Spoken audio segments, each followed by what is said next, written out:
What if Wizards of the Coast made Universes Beyond Yu-Gi-Oh? No, they'd never do something so ridiculous. But I would. So, what if I turned Yu-Gi-Oh cards into Magic cards? Well, that is certainly what I plan to do in this video. In fact, I plan to create an entire playable and draftable set of Yu-Gi-Oh's most iconic cards, and cards that will play well with them.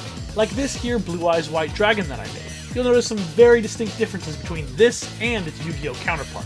Now, why did I choose to represent this iconic Yu-Gi-Oh card in Magic in this way? Well, let me explain myself before I dig into this monster and the rest of the set that I've created. If you are only here to see my designs, you can go ahead and skip to the timestamp that's on screen. I will also add the card image files linked below in a Google Drive folder once this set is completed and finalized, if you're interested in playing with these cards and proxying them yourself. Additionally, if you want me to make separate videos for each archetype breakdown where I go over every card individually, please let me know in the comments. I am happy to do something like that if y'all are interested. Anyway, for those of you who like a little bit more meat on your YouTube bones, and the ones that didn't skip ahead, allow me to elaborate on how we got here. What if you turned Yu-Gi-Oh cards into Magic cards? This is the question also pondered by the YouTube channel Mana Reborn, who I want to give credit for inspiring the video you're about to watch. What a fun and creative idea. And as I watched their videos on the topic, this is exactly what I was thinking. Wow, creative. It's great to see someone else with the same enthusiasm for fun and creative designs that I have. I could see the love for both games that creator had in their videos. But then Dark Johnny peeked his head from over my left shoulder and said, "You could do this better." How dare he, right? This is just innocent fun and love of the game, right? Not a competition. You do not have to one-up another creator this way, Johnny. But then Normal Johnny spoke up and said, No, wait. Dark Johnny's got a point there. And since Good Johnny is on vacation somewhere else, I really had no defense against this argument. I mean, no disrespect or shade for what I'm about to do, but with 22 years of Magic the Gathering experience under my belt, over half of which I've spent designing custom Magic cards, it felt impossible to ignore the draw to such a challenge, and such a fun experiment at that. Yes, I am 29 years old, and I have been playing Magic since I was 7. I've competed in many large-scale tournaments, though I do have to admit I have not been to the Pro Tour. Yet. I've listened to almost every episode of Mark Rosewater's Drive to Work podcast, I've designed 3 whole draftable custom Magic sets, and redesigned the original Kamigawa block to have a more cohesive draft environment. So needless to say, I was prepared for this part of the challenge. The only thing I didn't have this level of preparation for is the Yu-Gi-Oh part of the endeavor. This isn't to say I didn't know Yu-Gi-Oh! I was obsessed with the show as a kid and obviously owned my fair share of cards, though I didn't really learn how to play until high school where a bunch of my friends were getting into it. I played it for a couple of years and then dropped it again in favor of Magic. These days, I do watch YouTube videos about Yu-Gi-Oh! Design and the history here and there, but on average, I'm not as well versed in Yu-Gi-Oh!'s modern atmosphere. Thankfully, the goals I've set out for myself in this video will not require such knowledge. Either way, if you feel I've misinterpreted cards or changed them too much from their original Yu-Gi-Oh! Counterparts, please let me know in the comments. And if there are any specific Yu-Gi-Oh! cards you want to see me turn into Magic cards, throw them in the comments too. Now, let's talk about the goals of this project, because what I'm doing here is different than what Mana Reborn is trying to do. But first, a word from our sponsor, Mythtom.com. Mythtom is an online store focused on products designed around the media we love. From game accessories to jewelry and more, Mythtom uses creativity and understanding to recreate many of the most iconic elements of our favorite nerdy stuff. They sent me some really cool items that you should be able to see on screen right now. I got a really cool MTG Commander deck box with this amazing stained glass look on the green deck box. It's got a nice case and pocket for your commander to show off as well. Yes, my commander's Mathis the Friend Seeker. No, I will not answer any questions about the deck. Mythtom sells other cool deck boxes too, and sleeves and binders and playmats and tokens, I mean, you name it. All your classic gaming items and accessories. But what's even cooler than that is the other item they sent me. This metal Colossus Hammer keychain. This thing is gorgeous and looks just like the one from the card art. I'm going to put that on screen right here. It's very sturdy and weighty, and it's just a really well-made piece. They have a ton of others like this too, whether they're keychains, rings, or necklaces. Mythtom has some of the coolest metalwork nerd relics I've ever seen in a shop like this. They also sent me some glamour shots of the Colossus Hammer that we can all marvel at right now. Ooh, Ah. So anyway, if you want to get something neat from this store, they gave me a discount code that you can use at checkout. It's not good. All one word, at checkout, to get an extra 10% off your purchase. That's it's not good at checkout.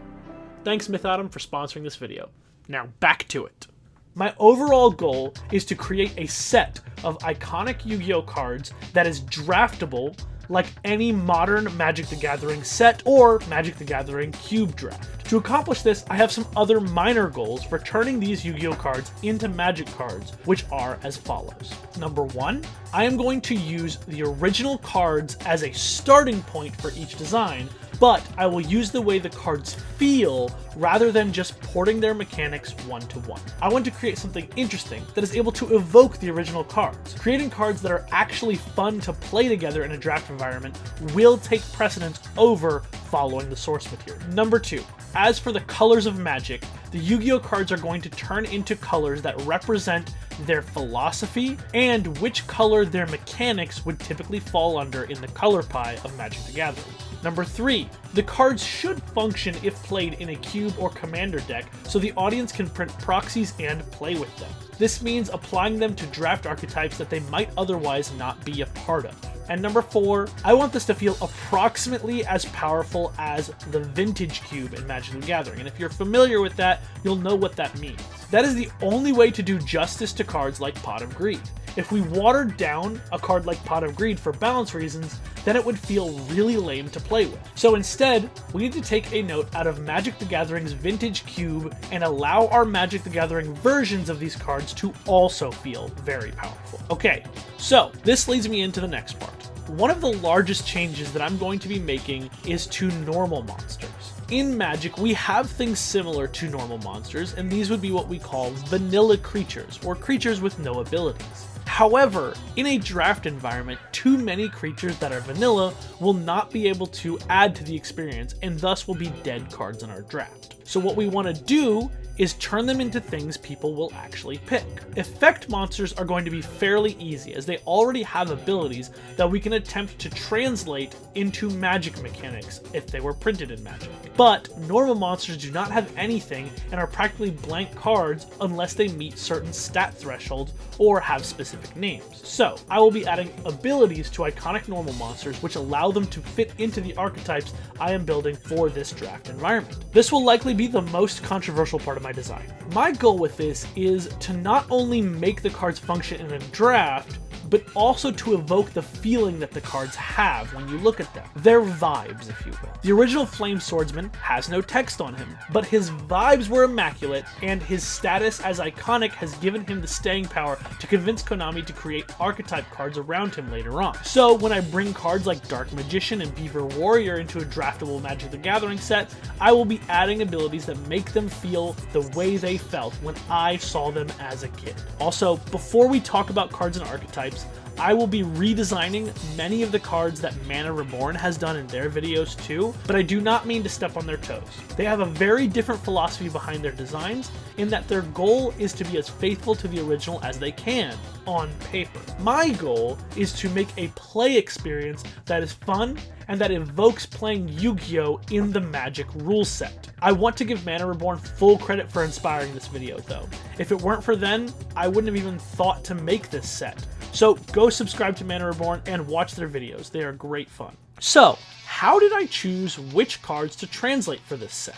Well, when I began working on this set, one of the first things I needed to address was the difference in mechanical design, particularly in how costs work between the games. Magic has mana costs for all the cards, which gives you balancing valves that help you control the power of the cards. However, Yu-Gi-Oh! Does not have costs for any of its cards in that sense. Instead, cards typically have conditions for when you are able to activate them, or alternate costs like discarding cards, tributing monsters, or banishing cards from your graveyard. There are rules for bigger monsters and how to summon them, with tribute summoning, fusion summoning, ritual summoning, and so forth. I do not plan to include any other extra deck summoning besides those that I've just mentioned, so that's where I'm going to draw the line for what I'm going to transfer into Magic. And these mechanics were also most important mechanics to find translations for, as they are ones that most people who grew up with Yu-Gi-Oh! Are going to remember. So while you could just take a card like Blue Eyes White Dragon and give it a mana cost that reflects its level and call it good, I felt that this would not reflect how it feels to tribute summon a big monster. But thankfully, Magic the Gathering already has a mechanic that feels a lot like tribute summoning called Emerge. As you can see on my Blue Eyes White Dragon, Emerge is a mechanic from Magic that is an alternate cost for casting spells that requires you to sacrifice a creature, and then it reduces the Emerge mana cost by the mana value of the sacrificed creature. This mechanic allows you to maintain the cost structure of Magic the Gathering, but also gives players that feeling of sacrificing something if they want to play these creatures sooner. Most tribute summon monsters that I translated into Magic have Emerge like this, but you will notice some important exceptions as we go through a lot of these cards. You'll notice that this Blue Eyes has additional abilities that are not from the original card. The Flying, Vigilance, and Ward 2. Flying seems obvious because it's a dragon, but the other two I added to make the dragon feel more powerful when you play it. It is a Blue Eyes White Dragon, which, I mean, how was I not going to make it those colors, right? And so the additional keywords were added to reflect the new color representation that it has. So to show you my process for translating something like this, I'm going to break down what I did with Dark Magician, one of the most iconic cards in Yu-Gi-Oh! The original card was a vanilla spellcaster monster with 7 stars. It had 2500 attack and 2100 defense. You have to tribute 2 monsters in order to summon it since it has 7 stars, so similar to Blue Eyes White Dragon, Dark Magician will have Emerge. It will be a wizard, as that is the closest creature type in Magic to spellcaster. Also, he likely should be a blue card, but, and as cliche as it sounds, since he is a dark magician, I'm going to lean into making him blue and black.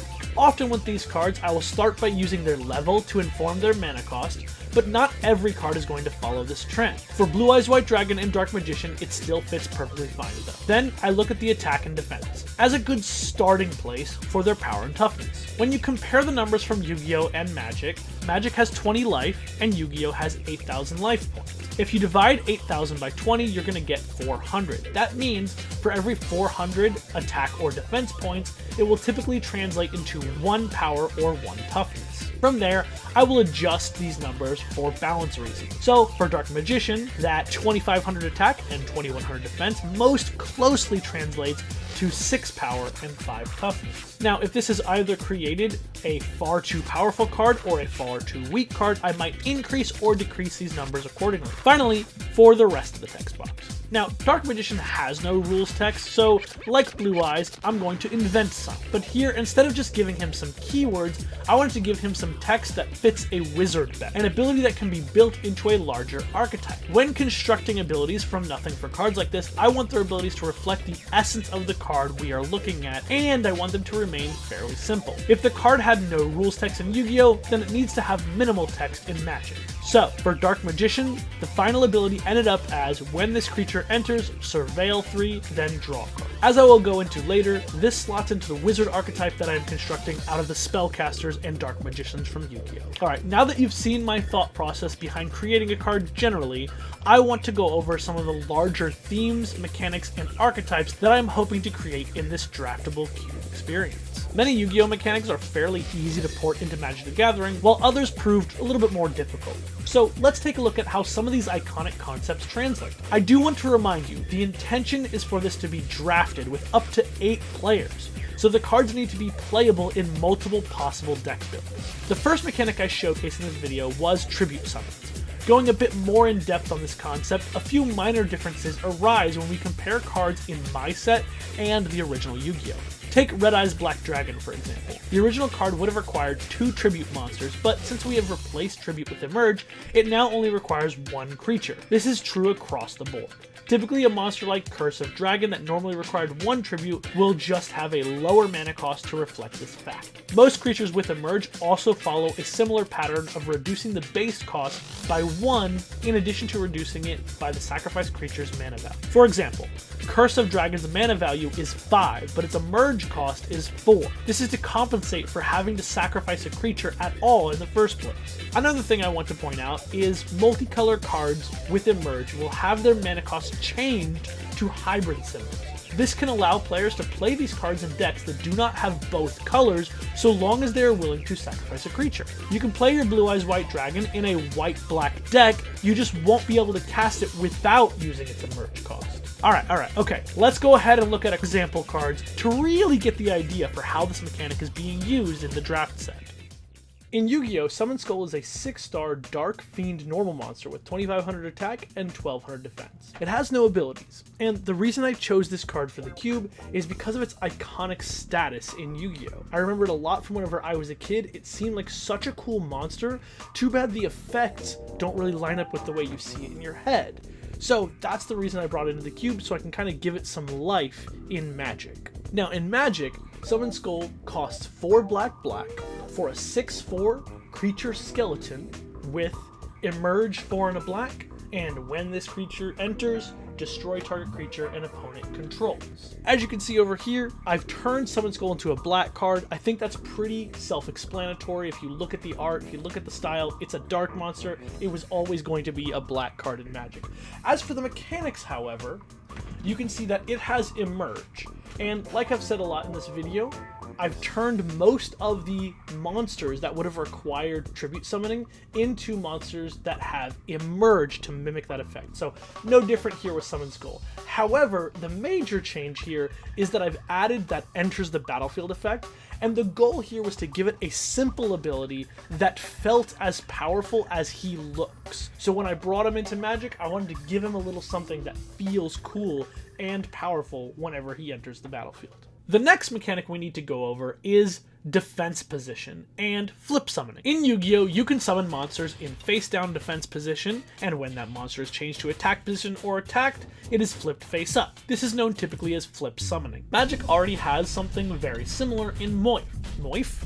Yeah, dude, Moif in Morph, which allows you to cast creatures for 3 mana as face down 2/2s that can be flipped face up for another cost. And while I could just port it directly as Morph and call it good, Morph really isn't that good of a mechanic anymore. This is mostly due to it costing 3 mana for just a 2/2, which is way below the rate of cards these days. So if I wanted a variant of Morph in my set, I would need to spruce it up a bit. The solution was extremely simple. Just make it cost 2 mana instead of 3 for your 2/2. This is a strict upgrade to Morph, but in Limited, you just cannot be playing 3 mana 2/2s anymore. Whereas a 2 mana 2/2 is a reasonable rate when compared with the flip effects that you're going to get out of it. Besides that change though, everything else works just like Morph. However, unlike in Yu-Gi-Oh!, not every card can have this ability. So I choose to give defense position only to creatures with flip summon abilities. For example, in Yu-Gi-Oh!, Trapmaster is a 3-star Earth Warrior flip effect monster with 500 attack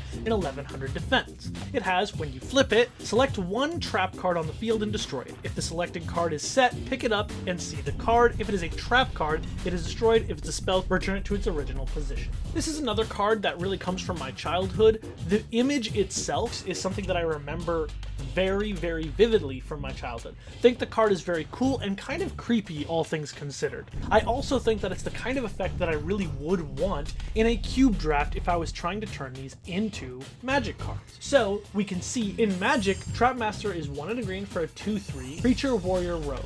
It has defense position 2 and a green, meaning you can flip it face up for 2 and a green, and when this creature is turned face up, you can destroy target artifact or enchantment an opponent control. I chose to make this green, despite the fact that it's a mechanical thing, because of the effect that I wanted to give it. I wanted this card to be able to destroy artifacts and enchantments in play in Magic, and that is an effect that only 2 colors really are able to do.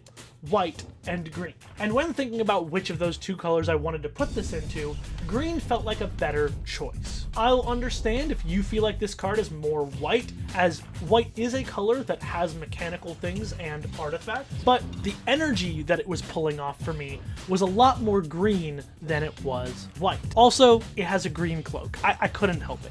Normally I don't choose what color a card is based on the color in the art, but here I had a hard time resisting. This card fits in the defense position archetype by being a nice early game 2/3 body that can block really well, and a late game card that can destroy your opponent's really important artifacts and enchantments. you'll notice that far more blue cards have the defense position ability than any other color. And this is because of how the mechanics I found fit into the mechanics of each Magic color. Green and blue are the colors for face down cards in this set, and blue is the primary color here. Thankfully, in Magic the Gathering, blue and green are also the primary colors for Morph. Now, speaking of face down cards, let's briefly talk about spells and traps. In Yu-Gi-Oh!, spells and traps function very similarly to instants and sorceries in Magic. However, spells and traps also serve the same purpose as enchantments and artifacts. Spells and traps have multiple ways that they can be played. Some of them will go to the graveyard after activation,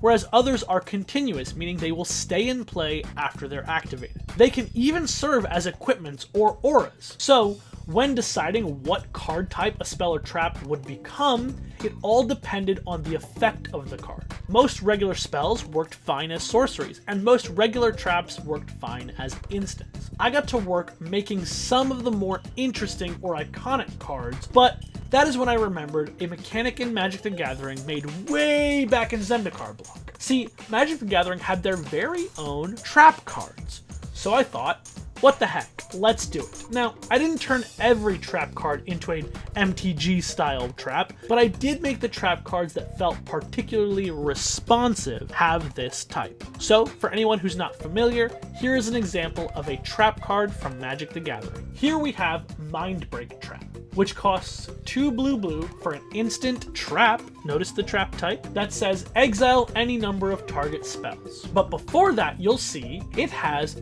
an optional cost. It says if an opponent casts 3 or more spells this turn, you may pay 0 rather than pay Mindbreak Trap's mana cost. So I have decided to make a lot of the trap cards in this set function similarly to Mindbreak Trap. So as you can see in Magic the Gathering, their traps were instants that could be cast normally or cast for cheap, or even free if a certain condition was met. Doing this process with many Yu-Gi-Oh! Traps allowed me to make designs that were easier to fit into any deck, but that would be rewarded when using them for their original intended purpose. For example, in Yu-Gi-Oh! Call of the Grave is a trap card that says, when your opponent activates Monster Reborn, negate the effect of that Monster Reborn. Now, I've chosen this card, 1, because I think it's kind of funny that Yu-Gi-Oh! Has these kinds of cards, but 2, because it exemplifies some of the most interesting things that I can do when translating a Yu-Gi-Oh! Card into a Magic card. So, in Magic, Call of the Grave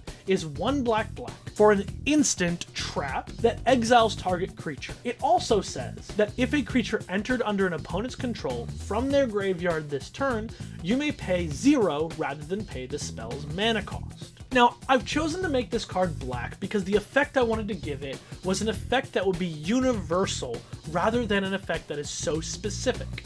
The original version only works against the specific card Monster Reborn.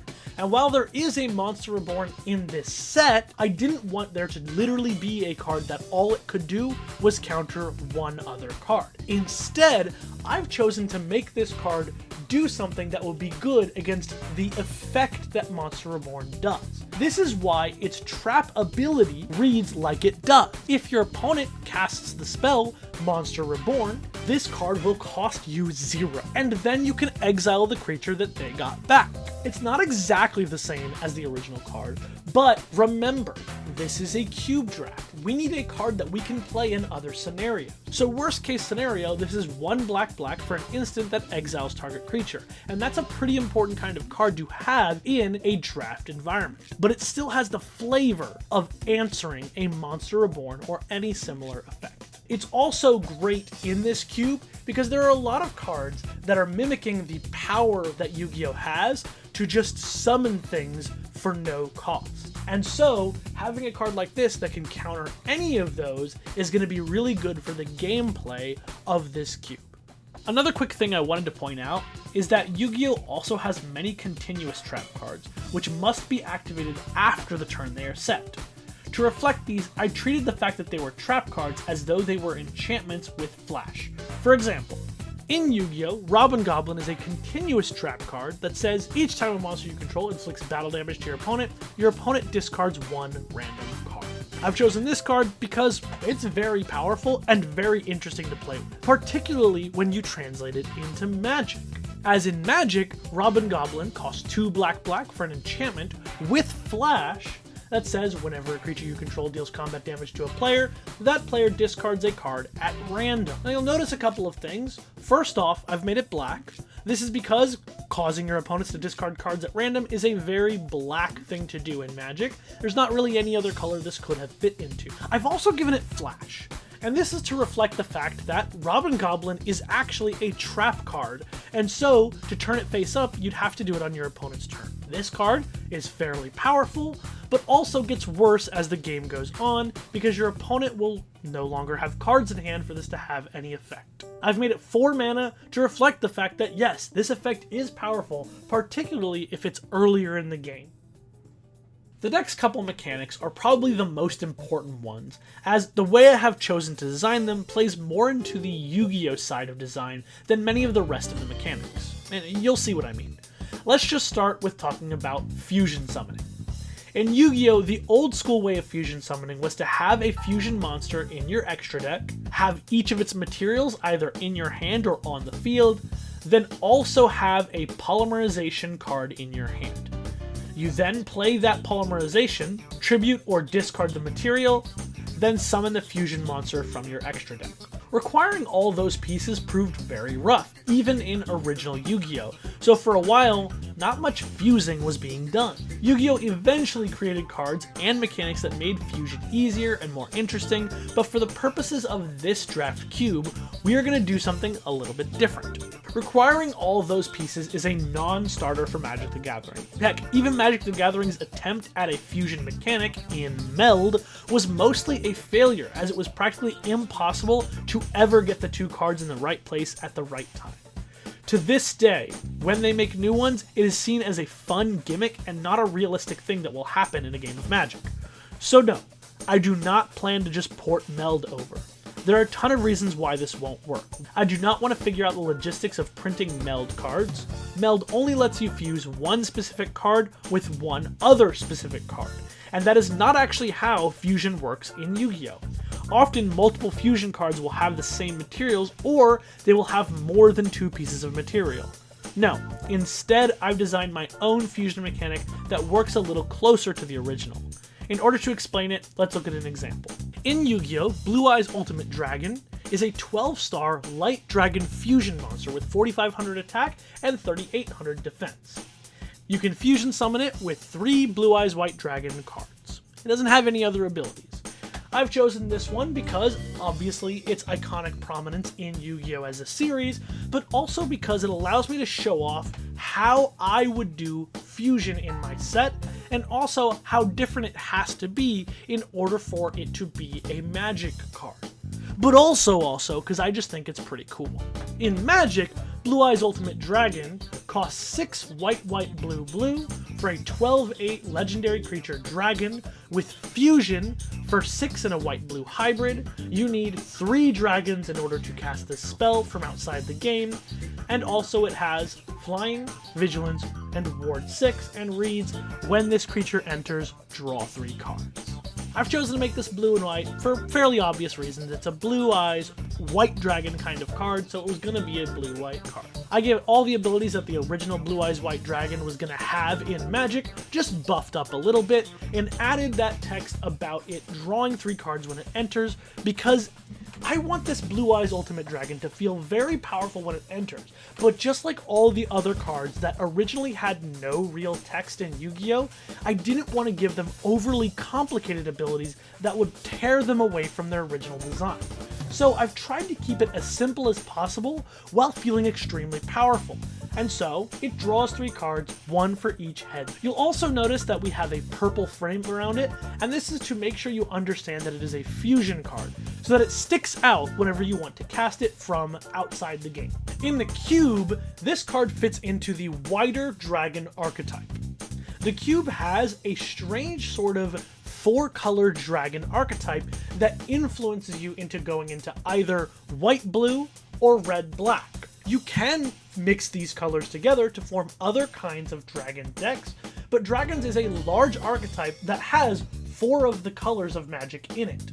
So you can make some pretty interesting decks with this card, particularly because its fusion cost is hybrid, meaning you don't need to play blue and white to make this card work. You could be running a Red Eyes Black Dragon deck that also plays a little bit of blue in it in order to get your Blue Eyes Ultimate Dragon onto the battlefield from your side deck. It's important to note that you do not require polymerization to use a fusion summon in this draft queue. But if you put the card in your main deck, you will not be able to fusion summon it at all. You can see how much I have simplified it. Instead of requiring specifically 3 Blue Eyes White Dragons, it just requires 3 dragons. This is very important because, as I mentioned when talking about Meld, if I made the requirements too specific, they would never happen. To compensate for not requiring specifics, I have added a mana cost in addition to requiring the cards in hand or in play. The next classic mechanic is another form of summoning, and in fact one of my favorites, ritual summons. Ritual summoning required you to have a certain spell and meet its conditions to summon a specific monster from your deck. It's a very thematic mechanic, and this mechanic would totally transfer into Magic the Gathering perfectly fine. However, we are making a cube draft, and so requiring that you both draft the card to summon the monster and the monster itself would not fly. It would be practically impossible to ever use the cards if you only got one of them. So instead, I've redesigned them to make you want to have both, but not need to have both cards in order to play it. For example, the following. In Yu-Gi-Oh!, you can use Blackluster Ritual to summon Blackluster Soldier from your deck. Blackluster Soldier is an 8-star Earth Warrior Ritual Summon monster with 3000 attack and 2500 defense. And Blackluster Ritual is a ritual spell card that says this card can be used to ritual summon Blackluster Soldier, and you must also tribute monsters from your hand or field whose total levels equal 8 or more. I've chosen these because they're some of the original ritual summon cards, and Blackluster Soldier has gotten quite the reputation later on in its life, so I thought it was very fitting to add them into my draft set. I also really did want to represent ritual summoning in some fashion in my set because I thought it was one of the most interesting and underutilized types of summoning that exists in Yu-Gi-Oh! So, in Magic, Blackluster Soldier is 3 white black for a 5/4 creature warrior. It says when this creature enters from your library, each opponent sacrifices a creature. And whenever another creature dies, each opponent loses 2 life and you gain 2 life. Blackluster Ritual in Magic is 3 white black for a sorcery ritual that reads, search your library for a black or white creature card and reveal it. If its name is Blackluster Soldier, put it onto the battlefield tapped, otherwise put it into your hand, then shuffle. It has Ritual 8 for a white-black hybrid. So as you can see, these are meant to work in tandem, but a key thing I wanted to point out was that Blackluster Soldier in Magic can be cast normally if you draw it, but I still wanted to incentivize you using a ritual to get it onto the battlefield. You'll notice a couple of things about Blackluster Ritual as well. Yes, Blackluster Ritual can get any black or white creature card from your deck, but if you get those, you only put it into your hand. You'll also notice that I have it naming Blackluster Soldier as a creature in the text, which is something I don't do as much in this set. However, I thought that for the ritual summons, you would have to get exactly these 2 cards to have the most powerful version, but both cards would still be usable without doing that. Blackluster Soldier is only really going to get its highest power level effects if you're able to put it into play from your deck using something like Blackluster Ritual. Otherwise, it is just a 5/4 for 5 that allows you to cause your opponent to lose 2 life and you to gain 2 life when another creature dies. Which, don't get me wrong, is powerful, but it's way stronger if it comes with forcing your opponent to sacrifice a creature. I've chosen to make all of these black and white because of the effects that I caused them to have. Yes, this Blackluster Soldier has a lot of text that the original did not have, but I thought it made it feel more interesting, a lot cooler as well. Also, soldiers are often a white thing, but rituals are going to be a black thing. So if there's going to be a ritual summon soldier, then it needed to be black and white. Speaking of spell cards with major changes, field spells have almost all been changed into lands. Since this set is meant to be drafted with all of the colors, you're going to need some mana fixing. So that's how I decided to interpret these field spells, as lands that can serve that purpose. This does mean that they don't really reflect their Yu-Gi-Oh! Counterparts very much, so I apologize for that. I just needed mana fixing lands and I wanted them to still have that Yu-Gi-Oh flavor.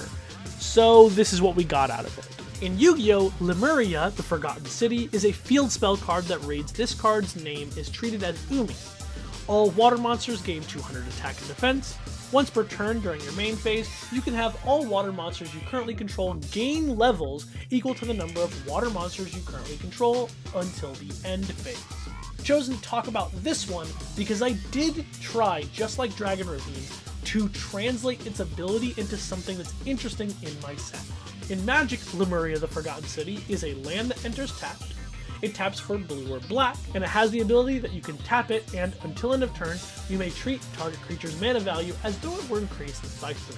What this allows you to do is buff up your creature's mana value for your Emerge costs. Remember, Emerge replaces Tribute Summoning in my set, and Emerge says that you sacrifice a creature and reduce the Emerge cost by the mana value of the creature you sacrifice. So Lemuria here is using a similar mechanic to the original one of increasing its stars by replacing that with increasing its mana value. I mentioned it'd be good with Emerge, but it's also good with things like Ritual Summon. If you increase the mana value of something that's in play, when you sacrifice it for the ritual, you can pretend it's higher. So if I want to, let's say, cast the Blackluster Ritual for its ritual cost, and I have a 5 cost creature in play, I can use Lemuria to pretend that it is a 8 cost creature and sacrifice just it for the ritual cost of Blackluster Ritual. Alright, let's talk about some archetypes. Since I am intending this to be playable and draftable, the cards in the set need to have synergy with one another, and while Yu-Gi-Oh! Is full to the brim with synergies, the type of synergies that Yu-Gi-Oh! Has are not very conducive to a draft experience. So many mechanics had to be simplified or broadened in order to make them more playable in multiple decks. As you've already seen a bit, cards that reference specific card names have been reduced to referencing creature types instead. This allows me to build out archetypes for players to draft. So let's take a look at a couple examples from a couple of the archetypes and see how all of these fit together, starting with dragons. The dragon archetype is split into 2 parts, the blue-white dragons and the red-black dragons. The blue-white ones want you to cast your dragons from your hand fair and square, whether that's through Emerge or Fusion. Whereas the red-black dragons want you to cheat them into play with either reanimation or putting them straight onto the battlefield without casting them. Let's look at 2 examples of the cards to show this off. In Yu-Gi-Oh! The White Stone of Legend is a 1-star light Dragon Tuner effect monster with 300 attack and 250 defense. It has, if this card is sent to the graveyard, add 1 Blue Eyes White Dragon from your deck to your hand. As I was showing before, this fits into one of the many dragon archetypes. This is for the white-blue archetype. So in Magic, the White Stone of Legend is white for a 0/3 creature dragon with Defender, and it says when this creature dies, search your library for a dragon card, reveal it, and put it into your hand, then shuffle. Here's an instance of the much more common thing for me to do, where I take the named card, Blue Eyes White Dragon, and reduce it down to its creature type to make it fit into the archetypes better. And one of the main things this has done is allow you to play this in your Red Eyes Black Dragon decks. If I want to put white into my Red Eyes Black Dragon deck, I can for this card. Additionally, you'll notice that because this says when this creature dies, you can use it for Emerge and get a dragon, you can use it for Fusion and get a dragon, and you can use it for Ritual and still get a dragon.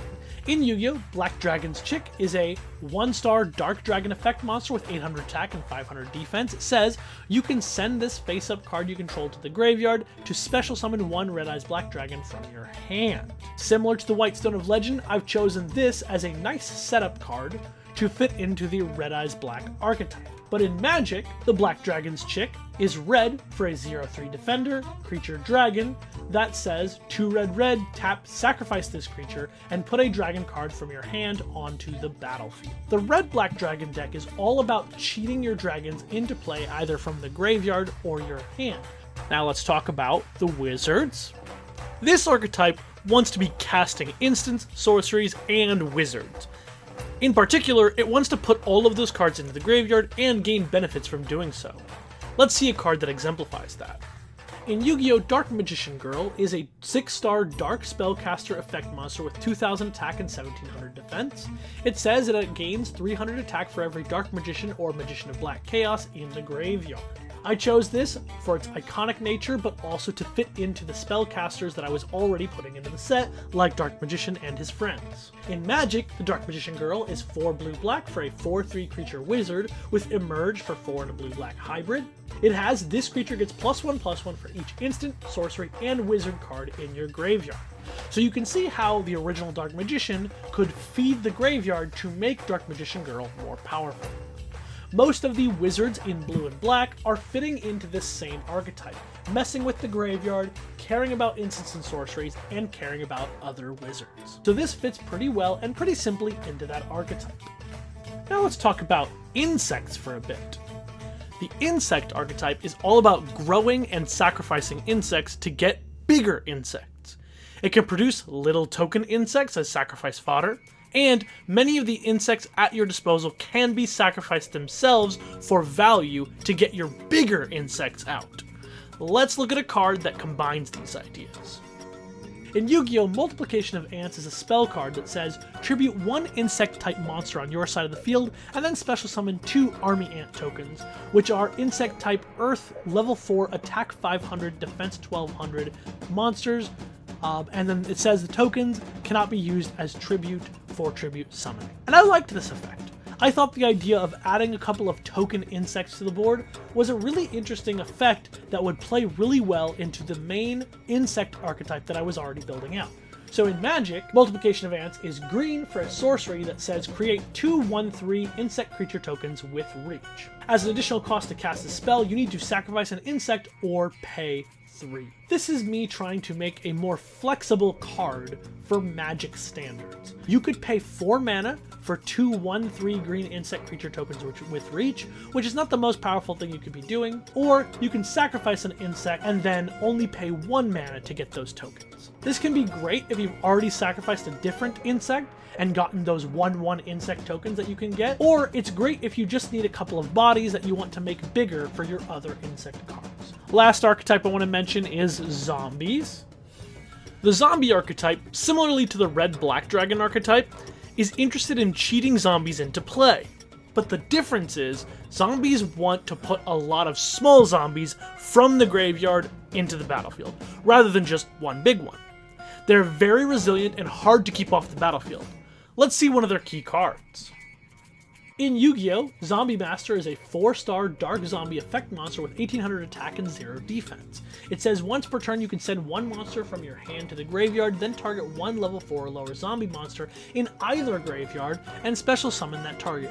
This monster must be face up on the field to activate and resolve this effect. Now, it's a Zombie Master, pretty straightforward and clear that this is for good zombie decks. So if I was going to make a zombie archetype in my Magic set, I had to include this card. And in Magic, Zombie Master is white-black for a 2/2 creature zombie that says other zombies you control get +1/+1. And it has 2 white-black, discard a creature card, and put target zombie card with mana value 4 or less from your graveyard onto the battlefield. I've chosen to give it this +1/+1 ability to reflect the fact that it is a quote-unquote zombie master, which does feel like the name of a creature that would give your other zombies +1/+1. The lower part of this text does reference pretty much exactly what the zombie master is able to do in Magic terms. I did add a mana cost to the ability because if I didn't, it would be a little bit too powerful. I did change it to only be able to hit creatures in your graveyard rather than both graveyards.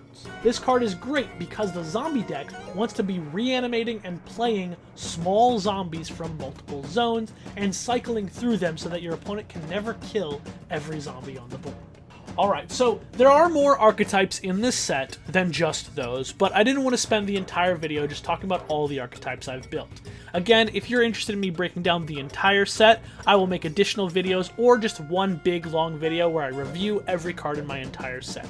That's up to y'all, you tell me what you'd be interested. But for now, let's go ahead and move on to some power. Magic and Yu-Gi-Oh! Alike are no stranger to power cards. Something many Magic players may have noticed is how powerful many of the cards in this set seem and how much searching is going on compared to normal Magic. I have done this for a couple of reasons.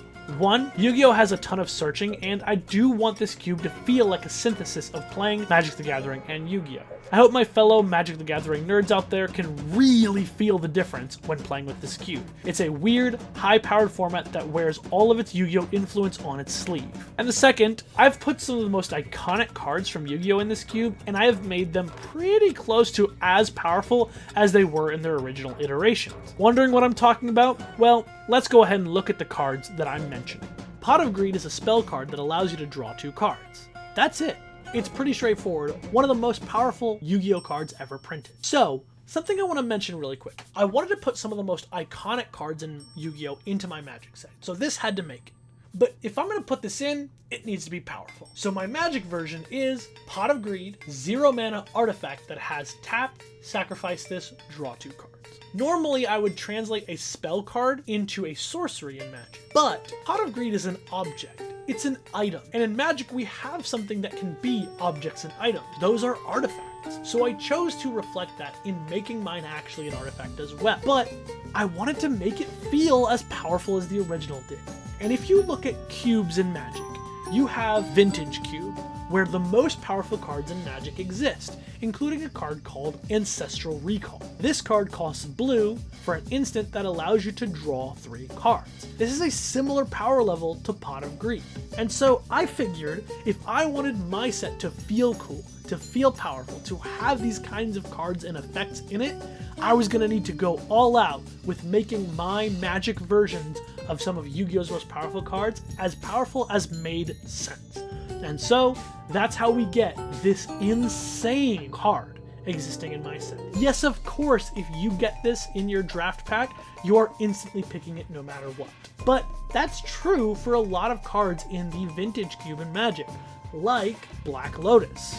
So think of this as the Yu-Gi-Oh! Cube's Black Lotus. In Yu-Gi-Oh!, Monster Reborn is a spell card that says, target 1 monster in either graveyard and special summon it. Back in the old days of Yu-Gi-Oh!, this card used to be absolutely insane. It was one of the best cards that you could play. These days, it's a fairly normal card that just is a part of a lot of decks, allowing you to get back monsters from your graveyard. It's still a good card, don't get me wrong, but its iconic status meant that I couldn't leave it out. In Magic, Monster Reborn is 1 and a white for a sorcery that reads, return target creature card from a graveyard to the battlefield under your control. So as you can see, I did still choose to give this card a cost, and of course part of the reason Monster Reborn was as powerful as it was back in the day was because it's just a card that at no cost can bring anything back. That includes something that would normally require a tribute summon. So yes, this card is very, very good. But in Magic, I didn't want every card to be at the same power level as Pot of Greed. Pot of Greed is legendary, and it has always been banned and will never be unbanned. It is allowed to represent itself in Magic as its most powerful form. However, other cards like Monster Reborn just get to be super powerful. Any of my Magic players will look at this card and go, that is broken. That is insane. You do not get to reanimate a creature card with no drawbacks for only 2 mana. The closest thing in Magic is a card called Reanimate, and it costs black, but you lose life equal to the mana value of the creature you bring back. So if you bring back a 10 cost creature, you lose 10 life. Still one of the most broken reanimation spells in the world, but Monster Reborn here has no drawback. It's just 1 and a white.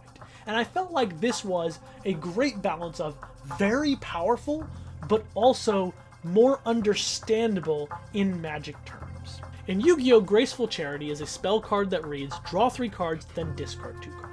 Many of you in the audience who know about Yu-Gi-Oh! Might know how crazy this card actually is. Arguably, Graceful Charity is more powerful than Pot of Greed. However, it doesn't have the same legendary status that Pot of Greed does.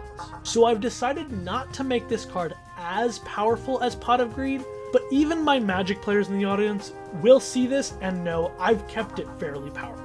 In Magic, Graceful Charity is blue for a sorcery that reads, draw 3 cards, then discard 2 cards. It's the same exact card. Instead of free, it costs just blue. And even so, this card is very strong. Yu-Gi-Oh! Players and Magic players alike know how good it is to be able to discard cards from your hand without losing card advantage. disadvantage. Imagine turn 1 Graceful Charity, turn 2 Monster Reborn your 9-drop creature. That's the kind of things that a card like this can do for you, and this is true of both Yu-Gi-Oh! And Magic. So I felt that this was an appropriate power level for this card, as Magic would never print this card. They banned Faithless Looting, which was red for draw 2 cards, discard 2 cards. That was card disadvantage. I think you will be excited to pick this card. Yes, Pot of Greed in my cube draft is more powerful than Graceful Charity, but I still think that this card is one of the best cards that you could pick early on.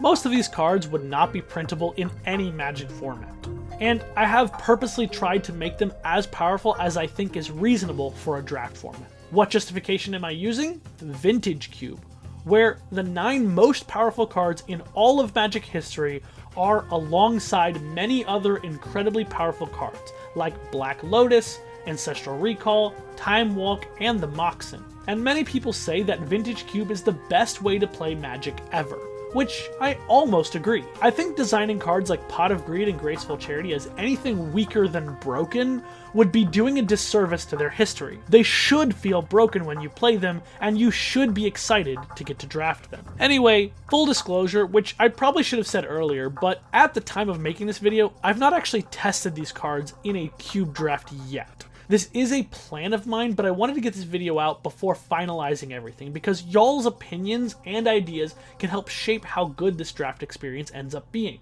So please give me your feedback for the designs in the comments. Just keep in mind what the goals are here. These are meant to be drafted like an MTG cube draft, so they need to work together when you don't get all the cards you wanted in your deck. There is a reason nobody drafts Yu-Gi-Oh! And why there are no Yu-Gi-Oh! Cube drafts. The mechanics do not lend themselves to this experience directly. Anyway, I hope you enjoyed the video and the ideas presented, and I really do hope some of you give this a try, whether that be in Tabletop Simulator or by printing off some proxy versions yourself. And hell, let me know if you try building some constructed 60-card decks, or if you put some of these cards in your commander decks. That would be awesome. Just know, Pot of Greed is already banned in all other formats right out the gate. Sorry, that's just how it is. We're all done here, so you can go. You can head out. What? What's that? You want to see just a couple more? Oh, you want to see a lot more? Look, if you want to see me break down every single card in the set, yeah, please let me know. I'm more than happy to make a follow-up video focused on, just the cards themselves and how they fit into the draft set as a whole, but I can't make this video 3 hours long. No one will watch it. No, I guess except you, apparently. Alright, well, here it is. Just a big, long section of cards, and this is barely scratching the surface. This set will have a total of 360 cards at the end, so even with this hour-long section where I go over a bunch of the cards, there are still so many left for you to see. So, anyway, I hope you enjoy this. In Yu-Gi-Oh!, Barrel Dragon is a 7-star Dark Machine effect monster with 2600 attack and 2200 defense. It has, once per turn, you can target one monster your opponent controls, toss a coin 3 times, and destroy it if at least 2 of the results are heads. I've chosen this card to add to the cube because I kind of just think the design's really cool, and I wanted to see how it would play out with the rest of the cards I've chosen to put into this cube. In Magic, Barrel Dragon costs 5 red for a 6/6 artifact creature dragon construct. It has Emerge for 5 and a red, flying, and when this creature enters or attacks, choose target creature an opponent controls, then flip 3 coins. If you win 2 or more of those flips, destroy the chosen creature. Now, just like all the other creatures that would have needed to be tribute summoned, this also has Emerge. You'll also notice that I've changed the ability slightly. Of course, it is a dragon, so I've given it flying. That's very common in Magic for most dragons to have flying. But the main difference here is, in Yu-Gi-Oh!, you can just choose to activate its effect once per turn, whereas the Magic version requires that it triggers when it enters and attacks. You still will get the first one immediately, but then after that you have to attack with it in order to get its ability. This feels more in line with the kinds of abilities that Magic wants to have, particularly in a draft format. Something that encourages you to get into combat. In Yu-Gi-Oh!, Mobius the Frost Monarch is a 6-star Water Aqua effect monster with 2400 attack and 1000 defense. It has, when this card is tribute summoned, you can target up to 2 spell/trap cards on the field, destroy those targets. I chose this card for the cube because this was the first card that I actually won duels with my friends. I found this card to be really powerful and fun to play with, and it started my interest in all of the other Monarch cards. If you look at the full set of cards in this cube, you'll notice that I have 10 of the Monarchs in this cube. And in Magic, I have made Mobius the Frost Monarch a creature soldier monarch with no casting cost. Instead, this blue-white card requires that you cast it using its emerge cost. It also is a 5/5 and it has flash, and when this creature enters, counter up to 1 target instant or sorcery spell, and destroy up to 1 target artifact or enchantment. I've chosen blue-white because of the type of effects that I was going to translate this monster into. I wanted him to either counter a spell or destroy a type of permanent. And to do this, it needed to be 2 colors that when combined would allow it to do those effects. Additionally, I decided that each of the 10 monarchs that I was going to put into this cube would be one of the 2 color combinations. So if you look at the full set, you will see that I have all of the monarchs formatted very similar to Mobius here, where they don't have a casting cost and you have to emerge them. Now, the reason I've chosen to make you emerge these cards is because the original version requires that it's tribute summoned in order to get its ability. So to mirror that, I've forced you to use its emerge ability in order to cast it. One of the largest changes you'll see for my version of this card is the fact that its ability doesn't just kill any 2 things on the field that would be analogous to a spell or trap. Instead, I've kind of hybridized it into a card that can counter a spell and destroy an artifact or enchantment, because in Magic, the analogs to spell and trap cards are instants, sorceries, artifacts, and enchantments. So such a large breadth of card options really opens up the design space for where I take these Yu-Gi-Oh cards when I turn them into Magic cards. He has flash because that's the only way he was going to be able to counter a spell this way. Now, of course, in Yu-Gi-Oh they have the ability to negate things, and that's their version of countering things, but I decided that because this Frost Monarch was going to be blue-white, that I would twist his ability ever so slightly to fit my new version. In Yu-Gi-Oh, Obelisk the Tormentor is a 10-star Divine Beast effect monster with 4,000 attack and 4,000 defense. It has that it requires 3 tributes to normal summon, it cannot be normal set, this card's normal summon cannot be negated, when normal summoned, cards and effects cannot be activated, neither player can target this card with effects. Once per turn during the end phase, if this card was special summoned, send it to the graveyard. You can tribute 2 monsters to destroy all monsters your opponents control. This card cannot declare an attack the turn this effect is activated. I chose this card because, well, it's one of the 3 Egyptian god cards, and you bet your ass that I was going to put all 3 of those Egyptian god cards in the set. I have designed the other 2, and if you'd like to see them, let me know in the comments and I'll make a full video going over all 360 designs that I've made for this set. In Magic, I've turned Obelisk the Tormentor into a 10/10 legendary creature demon god with no casting cost, much like the Monarchs. It has an emerge cost for 8 black-green, that's 10 mana. It has Split Second, Death Touch, Menace, and when Obelisk the Tormentor enters, you may sacrifice 2 other creatures.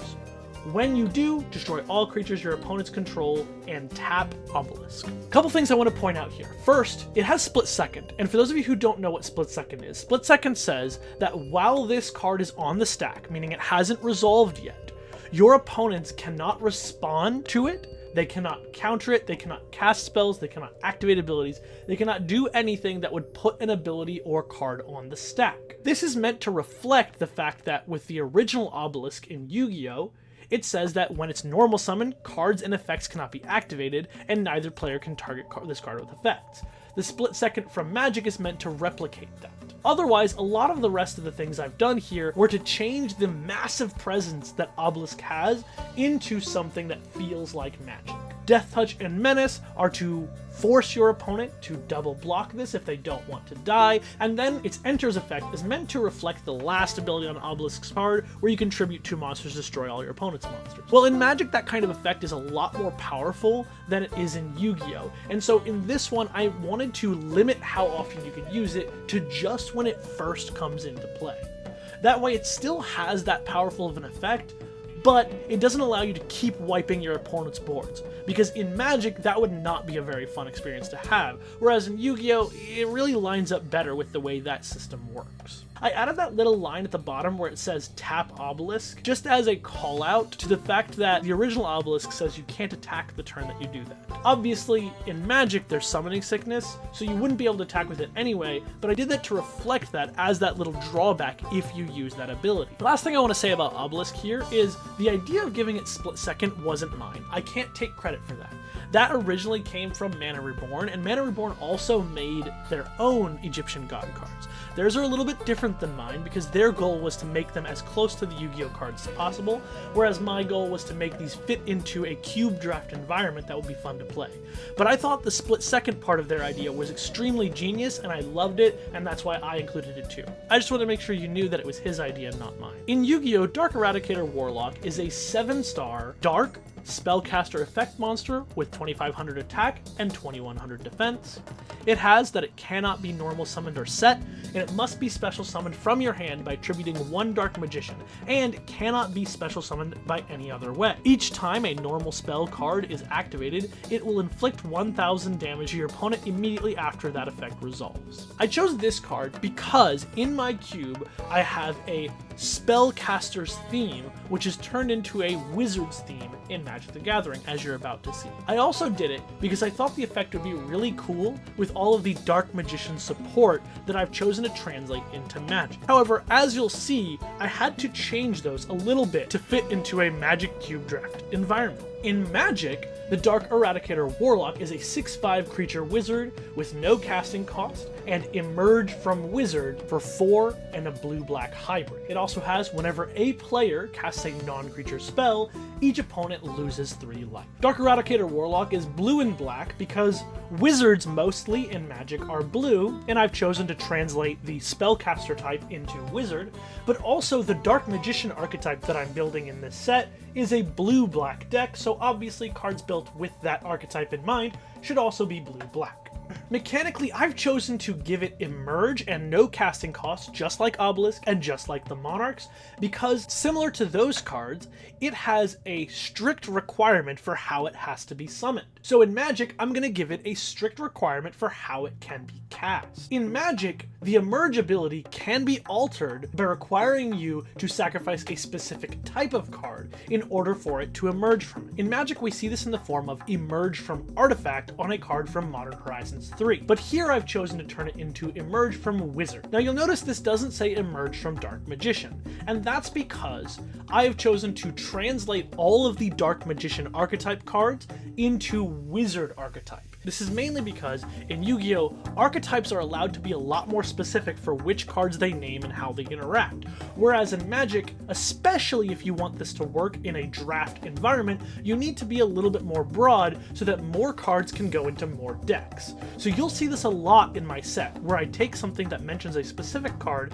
and translate it into the type of that card for it to function well. This Dark Eradicator Warlock now will be able to be cast off of any wizard rather than just Dark Magician, as there will only be 1 Dark Magician in the entire cube. The rest of the Dark Eradicator Warlock's abilities should be pretty self-explanatory, as it translates directly from the original ability, allowing you to hurt your opponents whenever you or they cast a non-creature spell. In Yu-Gi-Oh, Big Eye is a 4-star Dark Fiend flip effect monster that has 1200 attack and 1000 defense. It has the ability that when it's flipped, look at the top 5 cards of your deck, then place them back on top in any order. I chose this card mainly because of how much I remember the art as a kid. It definitely appeared in the anime a lot, but I just remember thinking about this art all the time and holding the card in my hand looking at it. I definitely drew this art in my sketchbook multiple times after receiving it from a pack. In my brain, it had to make its way into the set. So, in Magic, Big Eye is 2 and a blue for a 2/4 creature horror. It has defense position that can be flipped face up for 2 and a blue, and when this creature is turned face up, you scry 5. I've chosen blue for this, mostly because the effect is a very blue effect. Rearranging the top cards of your library has almost always been a blue ability, particularly when it's in large numbers, like 5. The reason I've chosen to change this card to be Scry 5 instead of just rearranging the top 5 is because of how much more powerful Scry 5 is. My Magic players in the audience may recognize that Scry 5 is actually an insane level of Scry, not something we normally see on a card. And I've chosen this because that would draw you to pick this card. Remember, I'm designing these for a cube draft, and when I'm designing the cards, I don't want there to be a bunch of cards that you don't care about and don't want to pick. So, if you are building a defense position deck that has flip creatures like this, you're going to want a reason to pick this card. For my non-Magic players in the audience, Scry 5, the difference between it and what Big Eye originally did in Yu-Gi-Oh! Is that Scry lets you put any of those cards on the bottom of your deck to get them out of your way. If you only like one card from it, you can put that card on top so you'll draw it next, and all of the rest on the bottom to get them out of your way. This is especially important because in Magic, there are lands in your deck, and at a certain point, you're really not going to want to draw those anymore. In Yu-Gi-Oh!, Hero's Shadow Scout is a 2-star Dark Fiend flip effect monster with 650 attack and 500 defense. It has that when you flip it, your opponent draws 3 cards. Then both players look at the cards, and if there are any spell cards among them, those cards are discarded to the graveyard. Now I've chosen this card for a similar reason to Big Eye. I just can't stop thinking about it. I looked at it so often, it had such a unique art, so, just like the Big Eye, I sketched this guy in my notebooks all the time. Now if this is not a card that was iconic to you when you were a kid, I apologize, but I decided I had to include it. So, in Magic, Hero's Shadow Scout is 5 blue for a 7/7 creature horror. What's going on there, you might ask? Well, let's keep reading. It has defense position for 1 and a blue. Wait, hold on, Johnny, what's going on? I can pay 2 mana to make this a 2/2, and then 1 and a blue to flip it face up as a 7/7? That's a 4 mana 7/7. What is going on with this card? Well, it says, when this creature is turned face up, target opponent draws 3 cards. Then, reveals their hand and discards each non-creature, non-land card in their hand. Well, first of all, let's start with the fact that yes, this is a blue creature. This could have also been a black card, definitely. But the defense position archetype that I'm building is mainly a blue-green archetype, so I've chosen to make it a blue card because of that. Additionally, we'll notice some minor contrast between these two that you may not have seen before. For example, the original is a 2-star, but I've made this a 7-cost card. Also, the original has very small stats, yet I've given mine 7/7, which in Magic is very, very large. This is because here on this card, I wanted to do something a little bit different. Something inspired by the original, but with a lot more gameplay going on. Let's start with the fact that yes, I can in fact pay 4 mana to get a 7/7 creature here. 2 mana to make it a face down 2/2, and 1 and a blue to flip it face up. But if I want to do that, that means I have to let my opponent draw 3 cards. However, just like the original one, we will make them discard some things, but this is where another major difference comes into play. Yes, we will let them draw 3 cards, but unlike the original, our opponent has to reveal their entire hand, and we get to take all of the non-creature, non-land cards from it. Now you may think, that's actually insane. That's super powerful, right? It is the reason that we would pick this card. However, in most limited formats, which is what a draft is, we want creatures and lands more than we want non-creature cards. And this is because the main way to win is putting creatures into play and attacking. So, the cards that our opponents get to keep are the ones they're going to need early on in the game. Creatures and land. We're only taking away all of their non-creature cards. Now, this is not to say that this effect isn't powerful, but it is to say that it's a little bit more balanced than you might think, because they do get to keep most of the cards they would draw there. I think this is a very interesting and fun way to retrain the original ability into a Magic card. In Yu-Gi-Oh!, Michizure is a trap card that says when a monster is sent from the field to your graveyard, even during the damage step, target one monster on the field and destroy it. I've chosen this card for 2 reasons. One, early on when I was playing Yu-Gi-Oh, it was in a lot of my decks. And the other reason is, because I'm making a cube draft, you need a lot of removal. So I had to look through all of the classic and simple removal spells that existed in Yu-Gi-Oh and put them into my format. Simpler cards were the best things to translate because they could go into any deck and serve as the linchpin that ties together a lot of the format. So in Magic, Michizure is 1 red for an instant trap that deals 6 damage to target creature. It also says if a creature you control died this turn, you may pay red rather than pay the spell's mana cost. Now you'll notice this is pretty different in a couple of ways to the last card, and that's because Michizure is not countering a very specific effect, but rather its trap ability happens on a very common event in a game of Magic. One of your creatures is likely to die on any given turn of the game. So as long as that happened, this card is a lot cheaper than it would normally be. It is red because the art looks a little bit red, but also because the art depicts something that feels like betrayal. And red has a lot of betrayal in its themes. The last reason I chose to make this card red and chose to make it deal damage is because red needed more removal in the set. Each color needs a suite of options that can answer different parts of the game. While Michizure could have been a black card that destroys a creature, I can't make every removal spell a black card in the set. In Yu-Gi-Oh! Trap Hole is a trap card that says when your opponent normal or flip summons one monster with 1000 or more attack, target that monster and destroy that target. This is iconic. This is the trap card. We see this all the time in the show, and I think every single person who's ever touched Yu-Gi-Oh! Knows this card and knows approximately what it can do. There was no way I was going to make this set without putting Trap Hole in it. So, in Magic, Trap Hole is 2 and a white for an instant trap that destroys target tapped creature. It also says that if an opponent attacked with a creature with power 4 or greater this turn, you may pay white rather than pay this spell's mana cost. Now this one, as opposed to the last two, does change its trap trigger quite a lot. Our base card is very different than the original, and that is, again, for the same reason as the other ones. It needs to fit into a cube draft format and be something that you'd be willing to draft to fill out the removal suite of your deck. I've chosen to make this card white because of the fact that it cares about the attack or power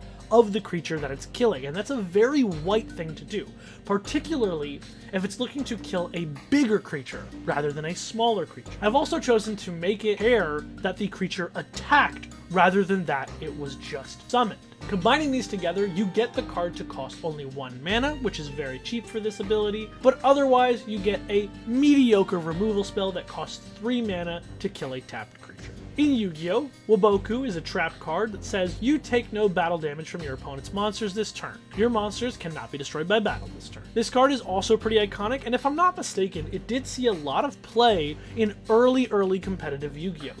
Its effect is fairly powerful, as it stops your monsters from dying in battle, and also prevents you from taking any damage this turn. Which means if your opponents were attacking you, you are totally fine, and you have a whole other turn to begin your attack on them. I've chosen this for all those reasons, and because it allows me to place another interesting and unique Yu-Gi-Oh! Ability into the Magic card frame. So, in Magic, I've made Waboku 2 and a green for an instant trap that says prevent all combat damage that will be dealt to you and creatures you control this turn. It also says, if an opponent attacked with all creatures they control this turn, you may pay green rather than the spell's mana cost. Similar to the last couple of cards, it is a trap that reduces its cost if a certain condition is met. However, this one I have added in a specific text rather than using the ability from the original card to determine what would reduce the cost of this trap. This is because this card is extremely powerful in Magic. You may not recognize it, even you Magic players may not recognize what's so powerful about this. But what I want to point out is that this card only prevents damage to you and to your creatures. That means your creatures are still dealing damage to your opponents. So imagine this scenario. Your opponent attacks you, you block with your creatures, and then you cast Waboku. Their creatures all die because they were going to trade, and your creatures all live. That is an insanely powerful one-sided effect. I've made this green because preventing damage in this way is a green or a white thing, but because we have a lot of white traps, I've decided to make this one green. In Yu-Gi-Oh!, Red Eye's Dark Dragoon is an 8-star Dark Spellcaster Fusion effect monster with 3000 attack and 2500 defense. You fuse it with a Dark Magician and a Red Eyes Black Dragon or one other dragon effect monster. This card cannot be destroyed by card effects, and neither player can target this card with card effects. During your main phase, you can destroy one monster your opponent controls, and if you do, you inflict damage to your opponent equal to the monster's original attack. You can use this effect a number of times per turn, up to the number of normal monsters used as fusion material for this card. That means if you chose for Dark Magician and Red Eyes Black Dragon, you can do it twice. Otherwise, if you chose Dark Magician and a dragon effect monster, you can only do it once. Then it also has once per turn when a card or effect is activated, as is a quick effect. You can discard one card to negate that activation, and if you do, destroy that card. If you do that, this card also gains 1000 attack. This card I've chosen because A, it's a pretty cool looking card, but B, it fuses together two classical archetypal cards, the Dark Magician and the Red Eyes Black Dragon. Both of those cards feature very prominently in my cube draft, so this card is a nice marriage of the two that can allow you to draft up some really interesting decks, such as my theorized blue, black, and red dragon deck. So let's see what this looks like in Magic. In Magic, Red Eye's Dark Dragoon is an 8/7 legendary creature wizard dragon. It has fusion for 4 blue, black, and red, and requires a wizard with a mana value of 7 or greater, and a dragon with a mana value of 7 greater in order to fusion summon. It has flying, indestructible, and ward 3. It also says that whenever this creature attacks, or whenever you cast it for its fusion cost, destroy target permanent.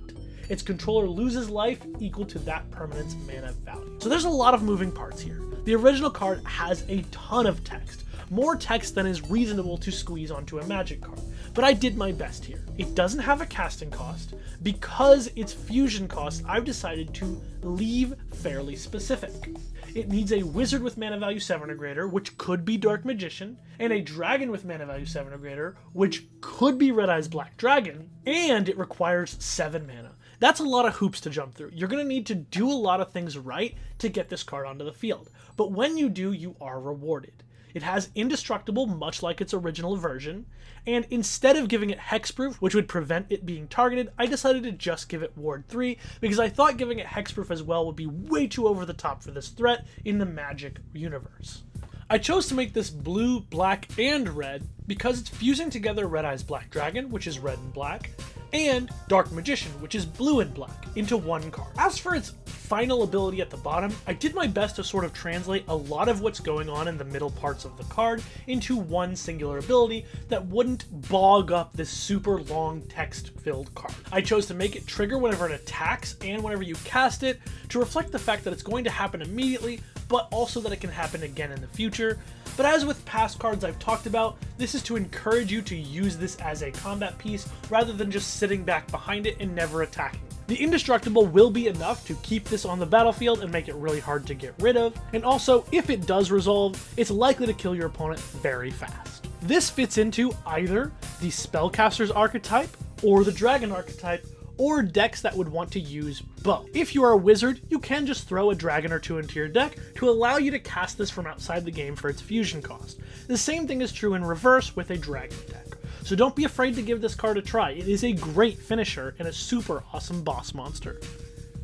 If you're curious about what happened to polymerization, well, here it is now. It makes fusion easier, but you do not require this card to make that happen. In Yu-Gi-Oh!, polymerization is a spell card that says fusion summon one fusion monster from your extra deck using the monsters from your hand or field as fusion material. Now, I don't need to explain how iconic this card is.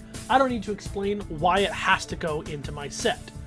But I might need to explain why it exists at all if, as I've already said, you don't need polymerization to use fusion casting for my cards. So in Magic, polymerization is blue-red for a sorcery that reads, reveal a creature card with fusion you own from outside the game. You may cast it as though its fusion cost was 0, and you may exile creature cards from your graveyard rather than sacrifice creatures or discard creature cards to pay the fusion cost. So as you can see, it is a card that is still great when you're attempting to fusion. It would go really good with the Red Eyes Dark Dragoon, reducing that 7 cost all the way down to 2. Additionally, it adds in another layer, which will allow you to use creature cards in your graveyard as well as ones in hand and play. If you read the fusion ability from before, the fusion ability I created for Magic allows you to discard creature cards from your hand or sacrifice creatures you have on the battlefield in order to meet the condition of your fusion cost when casting from outside the game. And since you don't need the polymerization card anymore in order to make fusions happen, I've decided to make the polymerization card just help you out a ton when you want to do a fusion.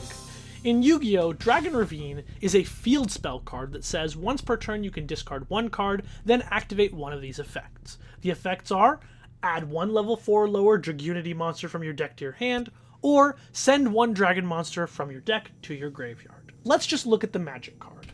In Magic, Dragon Ravine is a land that enters tapped. It can tap for black or red, and then it has the ability 1 black, red, tap, search your library for a dragon card and put it into your graveyard, then shuffle. Now you notice there is no Dragunity ability here, and that's mainly because there is no Dragunity archetype in my cube. Instead, I'm focusing on that last part. As most Magic players will know, in a draft environment, you need to have mana fixing to allow players to play more than 1 color in their deck, and I needed cards that would represent the lands that can make more than 1 color. It has an ability that fits right into the red-black dragon deck. As I mentioned before, there is a dragon's archetype in this cube draft. 2 of them, in fact, a blue-white dragon's archetype and a red-black dragon's archetype. The red-black dragon archetype wants to put dragons into your graveyard and then bring them back into play. This land helps you out with that by using the second ability on the Yu-Gi-Oh! Dragon Ravine card. Search your deck for a dragon and put it into your graveyard. This card can do that to set up for a following turn where you reanimate that dragon. This follows a lot of the other archetypes that we're going to see in this cube, where their effects are very powerful and in fact feel like cheating in some ways when compared to other Magic the Gathering sets. And that's kind of the vibe I'm trying to replicate from Yu-Gi-Oh! When put into Magic. In Yu-Gi-Oh!, Red Eyes Black Dragon is a 7-star Dark Dragon normal monster with 2400 attack and 2000 defense. Just like Blue Eyes White Dragon, there was no way I was making a set without this card, but also just like Blue Eyes White Dragon, this card is the reason there is a Red-Black Dragon archetype in my Magic set. In Magic, Red Eyes Black Dragon is 5 black-red for a 6/5 creature dragon with Emerge for 5 and a red-black hybrid. It has flying, death touch, and trample. Again, similar to the Blue Eyes White Dragon, I decided to add some extra abilities to make the card feel more powerful. But I didn't want to go too far, as this was supposed to be the base level card, just like Blue Eyes White Dragon is. Death Touch and Trample are a powerful combination if you didn't know. When you use Death Touch with Trample, any blocking creature you only have to deal 1 damage to, which is considered lethal damage, and the rest can go to your opponent's face. You could block my Red Eyes Black Dragon with a 10/10 flying, and I would still only need to deal 1 damage to it, and the rest will still go face.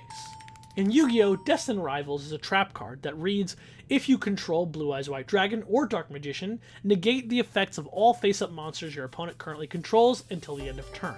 You can only activate 1 of these per turn. I think it's pretty clear why I've chosen this card. It's a Blue Eyes White Dragon and Dark Magician card fused into one, both of the most iconic things, so I'm definitely putting the set. Let's just go ahead and look at the Magic version. In Magic, Destined Rivals is 2 and a blue for an enchantment that has Flash, and it says creatures lose all abilities. At the beginning of each end set, sacrifice this unless you control a wizard or a dragon. When you do, draw a card. There's a lot of differences in the Magic version versus the Yu-Gi-Oh! Version, but I did want to keep the text of making things lose their abilities. I've chosen to change this to a universal effect, as this mirrors something that exists in Magic called Dress Down. So I wanted this card to kind of play and feel like that card. It has flash to allow you to respond to your opponent's things and to reflect the fact that it was based on a trap card. The last part is where I kind of went a little freestyle on it. I've replaced Blue Eyes White Dragon and Dark Magician with Wizard and Dragon, as I've done many times in the set. The original version requires that you have Blue Eyes White Dragon or Dark Magician, and in mine it doesn't. You can play this card and use it however you need to, even if you don't have either of those cards. But if you do have a Wizard or Dragon, you can make it go on longer if you need to. These kinds of effects have proven to be very powerful in Magic. In Yu-Gi-Oh!, Skilled Dark Magician is a 4-star Dark Spellcaster effect monster with 1900 attack and 1700 defense. And it says, each time a spell card is activated, place 1 spell counter on this card when that spell resolves. You have a max of 3, and you contribute this card with 3 spell counters on it to special summon 1 Dark Magician from your hand, deck, or graveyard. This fits into the Dark Magicians and Spellcasters that I wanted to put into my set, so in Magic, Skilled Dark Magician reads 2 blue for a 3/3 creature wizard that says whenever you cast a non-creature spell, put a +1/+1 counter on this creature. Then, whenever this creature dies, if it had 3 or more +1/+1 counters on it, search your hand, library, and graveyard for a wizard card with mana value 7 or less and put it onto the battlefield, then shuffle. I wanted to make it more proactive for the player who plays the card. The original one triggers off your opponent as well as you, but in Yu-Gi-Oh! Spell cards are being fired off at rapid pace by both players on each of their turns. Whereas in Magic, you would rather this ability be more centered around what you as a player are doing, rather than having to worry about whether or not your opponent is going to be able to feed this card. Additionally, I've changed the spell counters into +1/+1 counters because combat matters a lot more in Magic, so having this card be able to get bigger with the spells that you cast was more interesting. I also changed it from allowing you to control when you get the creature to forcing you to wait until this creature dies. One of the biggest difference between Yu-Gi-Oh! Version and the Magic version is the dies trigger can come after you've sacrificed it to either a fusion or an emerge cost. In Yu-Gi-Oh! Thousand Knives, there's a spell card that says if you control Dark Magician, you can target 1 monster your opponent controls and destroy that target. I shouldn't have to explain anymore why spellcaster cards are going in the spellcaster archetype, so let's move on to the Magic version. In Magic, Thousand Knives is 3 and a black for a sorcery that reads, target creature gets -5/-5 until end of turn, and its controller loses 2 life.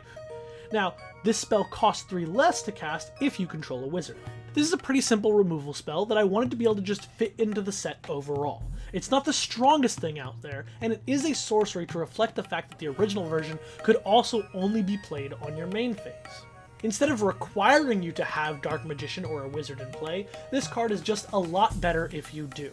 4 mana for -5/-5 at sorcery speed is not a very good card, but 1 mana for that and making your opponent lose 2 life, that's not bad. So, you definitely want to play this in a wizard's deck, but you don't have to. It's still a card you can play without that. This follows a lot of the patterns of what I've been trying to do to make these cards more Magic oriented. In Magic, there's a lot less forcing you to have something in play and a lot more encouraging you to have something in play. In Yu-Gi-Oh!, Magician Navigation is a trap card that reads, special summon 1 Dark Magician from your hand, then special summon 1 level 7 or lower Dark Spellcaster monster from your deck. If you control Dark Magician, except the turn this card was sent to the graveyard, you can banish this card from your graveyard, then target 1 face-up spell or trap your opponent controls and negate its effect until the end of turn. Again, I wanted to find cards that would feel like they fit into the Dark Magician and Spellcaster archetype and push them into a Magic design. In Magic, Magician Navigation is 5 blue-black for an instant that says, put up to 2 wizard cards from your hand onto the battlefield. It also has Channel for blue-black. You can discard this card to counter-target non-creature spell. What's happening here is I've taken the 2 blocks of text from the original card and tried to morphose them in to a more interesting Magic card. The original card puts 2 spellcasters into play, so my version was going to put 2 wizards into play. The original card could negate effects, so my card would also counter something. I wanted it to feel a little bit more magic-y in its design. So I simplified the first part to just any 2 wizards from your hand, and then made the other part be something that allowed you to discard it from your hand, rather than banishing it from your graveyard. Obviously this fits into the wizard archetype, but also never forget that channel ability is just allowing you to counter any non-creature spell. It's like a negate, except for it requires blue and black mana. So in the earlier parts of the game, you could hold it up as a counterspell. And later in the game, if you have a bunch of wizards in hand, you'll be able to put multiple into play really fast. This could be really good if you're building a control deck that wants to hold back with removal and counter spells until the perfect time to put your big creatures from your hand into play. In Yu-Gi-Oh!, Cocoon of Evolution is a 3-star Earth Insect effect monster with 0 attack and 2000 defense. It says you can target one Petite Moth you control, equip this card from your hand to that target. While equipped by this effect, the original attack and defense of that Petite Moth becomes the attack and defense of Cocoon of Evolution. Now, I've chosen this card because I wanted an insect archetype in my cube, and I need to find all the most interesting and most fun designs that they had. However, as you'll see, I didn't quite translate this one exactly because I thought it was too convoluted, and as many Yu-Gi-Oh! Players probably already know, this series of cards doesn't work at all. It's too many steps and takes too long to make work. Let's see how I chose to do it. In Magic, Cocoon of Evolution is 1 and a green for a 0/2 creature insect with Defender. It says, at the beginning of combat on your turn, put a +1/+1 counter on target insect you control. Cocoon of Evolution here allows you to grow any of your insects each turn, and then later on when you don't need it anymore, you can sacrifice this cocoon to the cards we're gonna see later. If you have no other insect, you can always put the +1/+1 counter on Cocoon of Evolution. However, Cocoon of Evolution has Defender, which means it can't attack, so no matter how big you make it, you're not going to be able to use it as an attacker. In Yu-Gi-Oh! Petite Moth is a 1-star Earth Insect normal monster with 300 attack and 200 defense. Now this card was referenced on the last Yu-Gi-Oh! Card as what you want to attach that cocoon to. What I decided to do with the Magic version is make the two cards work together. In Magic, Petite Moth is green for a 1/1 creature insect with Ward 1, and whenever another insect enters under your control, put a +1/+1 counter on this creature. If you play Petite Moth on turn 1, and then Cocoon of Evolution on turn 2, you'll be able to attack with this as a 3/3 on turn 2. That's pretty powerful. But as we'll see in some of the other cards, the Cocoon of Evolution and Petite Moth are building towards something that will allow you to use the fact that they grow to your advantage. Larvae Moth is a 2-star Earth Insect effect monster with 500 attack and 400 defense. It says this monster cannot be normal summoned or set. This card can only be special summoned by tributing Petite Moth during your second turn after Petite Moth has been equipped with Cocoon of Evolution. And herein lies one of the big problems. This card's bad. This card's very bad. This card doesn't do anything all that powerful. It is a 500/400 that makes you work to be able to put it into play. So I was inspired to make them more powerful and more interesting. In Magic, the Larvae Moth is 1 green for a 3/3 that says you may sacrifice an insect you control with power 2 or greater rather than pay this spell's mana cost. It has Ward 2, and when this creature dies, create 2 1/1 green insect tokens. Now I've definitely added some extra text in here that wasn't there before, but the big thing you'll notice is this alternate casting ability. This is where the last 2 cards come in. Cocoon of Evolution can make itself bigger or other insects bigger so that Larvae Moth can come into play without having to pay any mana. Petite Moth also can easily grow if you just play one single other insect. You'll be able to sacrifice it to play Larvae Moth immediately. That is how these cards work together. You grow them so that they can be sacrificed to play bigger insects. That's the pattern we're going to see as we look at all these other insect cards. The rest of the text on Larvae Moth was to make it feel like an interesting card to fit into this archetype. In Yu-Gi-Oh! Great Moth is an 8-star Earth Insect effect monster with 2600 attack and 2500 defense. It says this monster cannot be normal summoned or set, and this card can only be special summoned by tributing Petite Moth during your 4th turn after having Petite Moth equipped with Cocoon of Evolution. Just like the other ones, this is just way too slow and does not give you a powerful enough monster to be worth all the effort it puts in. So of course, I'm going to come in and I'm going to make it worth your while. In Magic, Great Moth is 4 green for a 6/6 creature insect. It says that you may sacrifice an insect you control with power 4 or greater rather than pay this spell's mana cost. It has flying, Ward 3, and when this creature dies, create 4 1/1 green insect tokens. As you can see right here, that Cocoon of Evolution can get you all the way into a Great Moth if you're able to play it properly. If, for example, you're able to put a +1/+1 counter from Cocoon of Evolution on your previous Moth, then you can immediately sacrifice it into the Great Moth, which will then give you its abilities and its power. You can see how these ramp up and allow you to grow them into something more powerful. And the Cocoon of Evolution is a linchpin to this strategy. it is important to mention that none of these require you to use Cocoon of Evolution, or Petite Moth for that matter, in order to get them to work. You just need insects of a certain size. In Yu-Gi-Oh!, Perfectly Ultimate Great Moth is an 8-star Earth Insect Effect monster with 3,500 attack and 3,000 defense, and it says that it cannot be normal summoned or set. It must first be special summoned from your hand by attributing 1 Petite Moth on your 6th turn later after it was equipped with the Cocoon of Evolution. Same as all the ones before, we're going to do something way better with this that really encourages you to play different kinds of insects with different levels of power. So in Magic, Perfectly Ultimate Great Moth is 6 green for a 9/9 creature insect that says you may sacrifice an insect you control with power 7 or greater rather than pay the spell's mana cost. It has flying and hexproof, and it says when this creature enters, put 2 +1/+1 counters on each other creature you control and a flying counter on each other insect creature you control. This is the end of the evolution of our moths, and you can see how it plays really well with all the other ones. This is that arc that you can build up into with your insect decks. You get tokens from sacrificing your smaller insects, and then you can play the giant insects who make all of those little dudes even more powerful. This, I think, is an appropriate ability that really represents how these insects were meant to feel when you were playing with them, rather than what they actually did. In Yu-Gi-Oh!, Insect Imitation is a spell card that reads, Tribute 1 monster. Special summon 1 insect-type monster from your deck whose level is 1 higher than the tributed monsters. This card actually is very similar to a Magic card that already exists. However, it's not as specific or restrictive as this card is. So, the Magic card I've created reflects that. In Magic, Insect Imitation is black-green for a sorcery that says, as an additional cost to cast a spell, sacrifice a creature. Then, search your library for a creature card with mana value equal to 1 plus the sacrificed creature's mana value. Put that card onto the battlefield, then shuffle. If you put an insect on the battlefield this way, put 2 +1/+1 counters.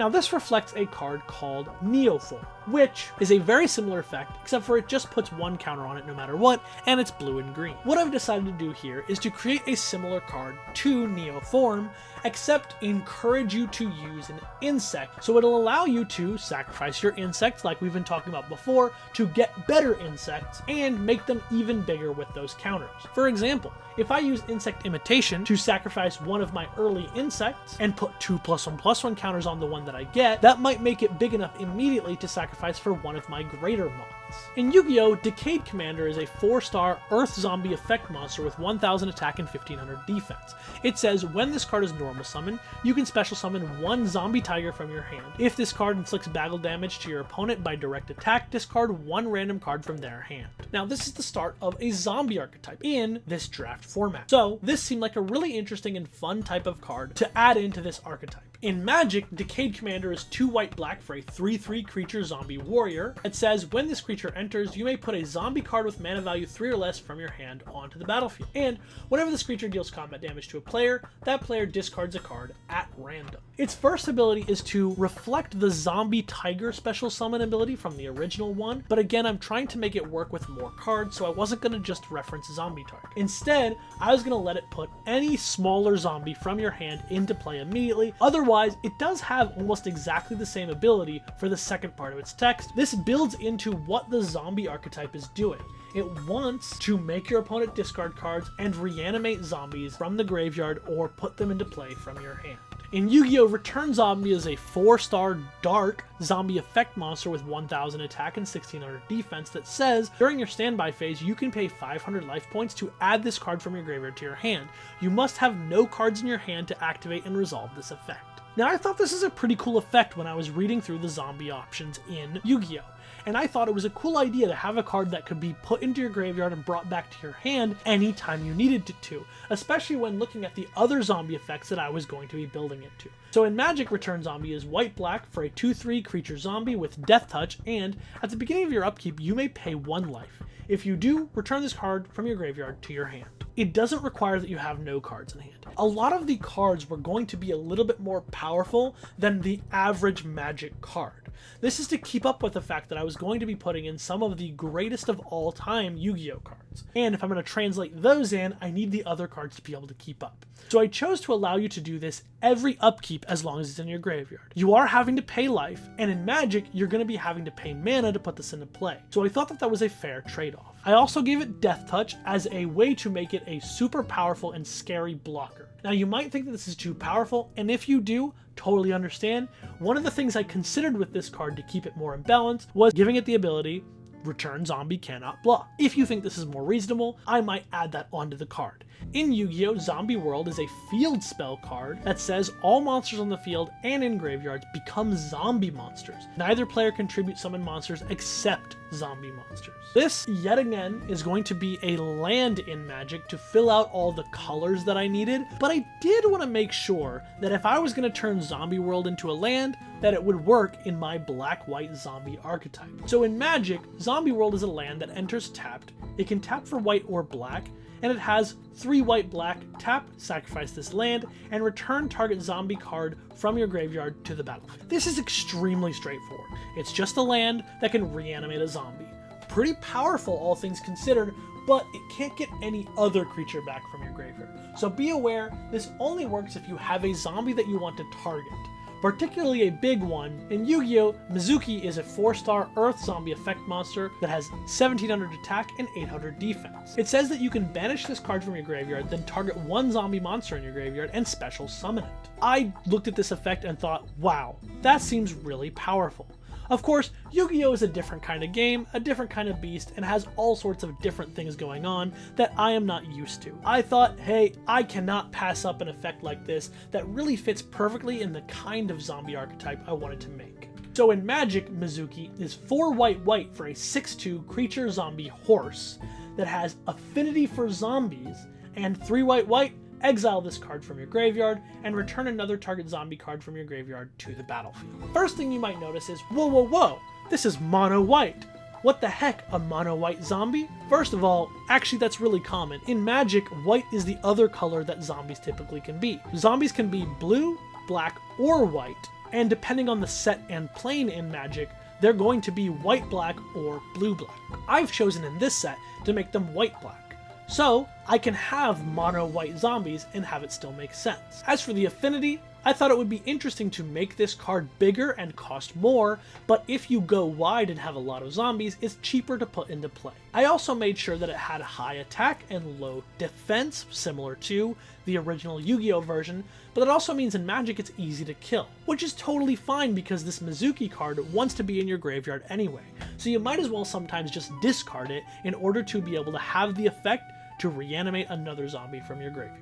In Yu-Gi-Oh!, Raigeki is a spell card that says destroy all monsters your opponents control. Back in the day, Raigeki was banned for a very long time. This card was, for a long time, seen as a little too powerful. We had our fair share of dark holes, but Raigeki was one-sided. It killed everything your opponents had and nothing that you have. This card these days is not as strong as it used to be because a lot of cards have an easy way of answering this, or they have triggers that make it more beneficial. Additionally, Raigeki can only be used on your turn. Nevertheless, it has a legendary status, and the term Raigeki is used to reference when you blow up all the monsters on your opponent's side of the field. And so I felt it deserved a spot, particularly because in Magic, this kind of effect is insanely powerful. There are very few cards that can do something like this, and the ones that do cost upwards of 9 mana. My Magic version of this card is 2 white for a sorcery that says destroy all creatures your opponents control. And in Magic, this card would be pretty unlikely to be printed. Destroying all of your opponent's creatures is either a white or black thing. Those are typically the 2 colors that get to have this effect. I've chosen to go with white in this situation, mostly because I made Dark Hole a black card, and so the other board wipe deserved to be white in the set. I've put this in with the most powerful cards in the set. So while Magic is unlikely to print a card that looks like this, that same thing is true for Monster Reborn, and so this card gets to be one of the more powerful cards. I would say it's not as powerful as Pot of Greed or Monster Reborn for its cost, but the effect it will have on a game is much more monumental. Your opponent losing their entire board and you keeping all of yours often will win the game on the spot. This is why I chose not to make this card any cheaper or any easier to cast than this. In Yu-Gi-Oh! Delinquent Duo is a spell card that reads, pay 1,000 life points, then your opponent discards one random card, and if they have any other cards in hand, they discard one more card of their choice. Now in Yu-Gi-Oh! This card is busted, broken, crazy, insane, so freaking good, right? Costs you nothing, your opponent loses 2 cards. That's almost as good as a Pot of Greed. Sometimes you might even say this is better than Pot of Greed. But in Magic, this is actually a lot weaker than a Pot of Greed would be. Now, of course, if this cost you 0 mana, then yeah, this is still broken. But Pot of Greed, if you have no other cards in hand, draws 2 cards, you now have more things to do. Delinquent Duo, if your opponent has no cards in hand, does not do anything. When we look at the Magic version, we'll be able to see and compare that this is actually a much weaker card than some of the other ones, and I didn't feel comfortable making it much more powerful. In Magic, Delinquent Duo is 1 and a black for a sorcery that says target opponent discards a card at random, then discards a card of their choice. You lose 2 life. There's a couple of things I'll point out. Keen-eyed Magic viewers will know that there's a card called Mythtom, which is black, target opponent discards 2 cards at random. This card is not much different, and it makes you lose 2 life. I did not want to make this card that much more powerful. I wanted to put it in my cube draft. I thought it would be fun and interesting for a black control deck. But I didn't want to make it a super high power level, as it would be a lot less fun to play against a card that for say 1 mana made your opponent discard 2 cards. I didn't like the idea of that. So instead, I decided to make it closer to the power level of Mythtom. Instead of costing black though, it costs 1 and a black. Magic players will know is a lot easier to cast, particularly on turn 2 where you want it the most, but at the cost of losing 2 life, and instead of them discarding 2 random cards, one of them they will get to choose. In Yu-Gi-Oh! The Forceful Sentry is a spell card that says, look at your opponent's hand, then select 1 card among them and return it to their deck, then their deck is shuffled. It is comparable to a card like Thoughtseize in Magic, but it's actually more powerful. Shuffling a card back into your opponent's deck is better than making them discard it in most instances. If they discard it, that means that it's in their graveyard and can be used later on, whether by reanimating it if it's a creature, or by pulling it back to their hand if they have a card that can do that. Whereas if you shuffle it in their deck, well, they're gonna have to get lucky and either have a tutor to get it back out, or they'll have to draw it, which is less likely than having a way to respond and grab it from the graveyard.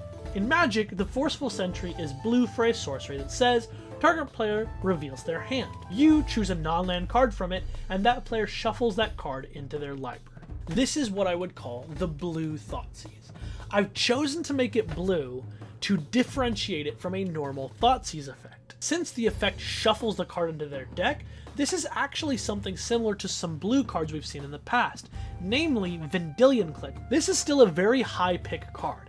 It acts like a Thoughtseize for your opponent's hand in blue, and you don't even lose 2 life. In Yu-Gi-Oh! Painful Choice is a spell card that says select 5 cards from your deck and show them to your opponent. Your opponent selects 1 card from among them, add that card to your hand, and discard the remaining cards to the graveyard. Never forget that in both Yu-Gi-Oh! And Magic, putting cards in your graveyard is powerful. So in Magic, Painful Choice is 1 and a blue for a sorcery that says search your library for 5 cards and reveal them. Target opponent chooses a card from among them, put that card into your hand and the rest in your graveyard, then shuffle. In Magic, there was actually a very similar card called Intuition, which was 2 and a blue for an instant that said search your library for 3 cards and reveal them. Target opponent chooses 1, put that card in your hand and the rest to your graveyard, then shuffle. When we compare these 2 cards, we see how much better Painful Choice is.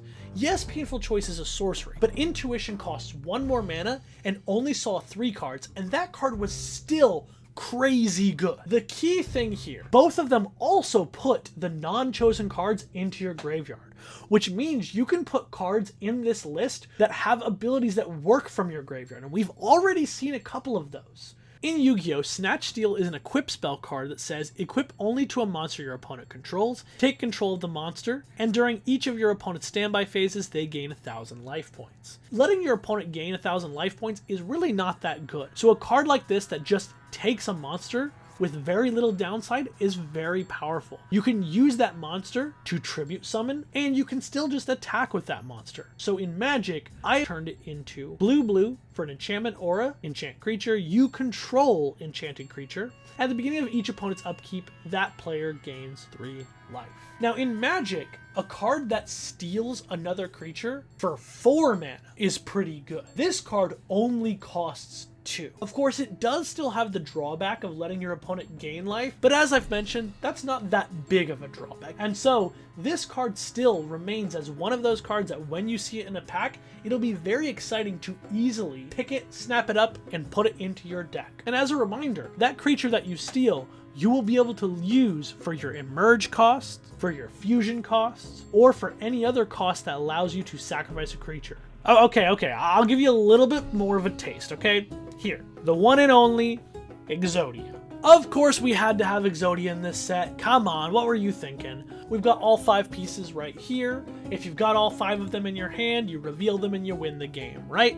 In Magic, Exodia the Forbidden One is 2 and a black for a 3/3 legendary creature wizard god that says reveal this card and cards named right leg, right arm, and left arm from your hand, and you win the game. Pretty similar to the other Exodia, but I've added some extra stuff here. So this Exodia is a 3 mana 3/3, and all of the arms and legs are 2 mana 2/2s. They all also have the ability to return themselves from your graveyard to your hand. And the reason I've done this is this allows you to not only play them in other decks, but also if you somehow drafted all 5 of these, you can still put them into play as creatures and bring them back to your hand when they die. In Magic, you need to be able to cast your spells and put things into play. And if you weren't able to do that with any of these cards, picking and playing Exodia would be not any fun.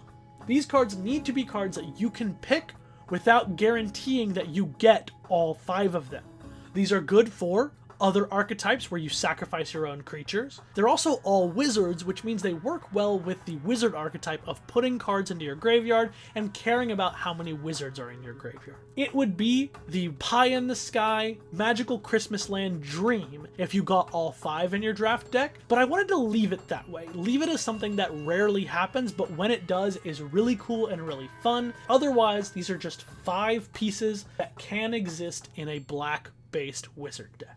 Okay, be happy, like and subscribe. Then if you really want to see me do the rest, let me know in the comments. Bye.